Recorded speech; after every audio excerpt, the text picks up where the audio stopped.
Welcome, food enthusiasts! Today, we're crafting divine brown butter miso caramel brioche buns in just seconds. Like this video if you're ready for flavor. First, brown 1 stick, 113 grams, unsalted butter over medium heat for 5 to 7 minutes. It'll smell nutty and show golden flecks. Carefully whisk in 1 cup, 200 grams, granulated sugar, and ½ cup, 120 milliliters, heavy cream. Bring it to a gentle boil, then reduce heat. Now stir in 2 tablespoons of white miso paste until completely dissolved. Cook for 3 to 5 minutes, stirring occasionally until slightly thickened. The caramel should beautifully coat the back of your spoon. Then remove it from the heat.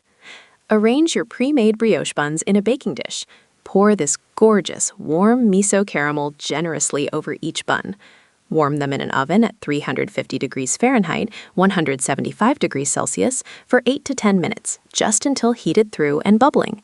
Share this with a friend who loves sweet treats. A sprinkle of flaky sea salt elevates every single bite. This is pure indulgence. Don't forget to subscribe for more culinary adventures and comment your thoughts below.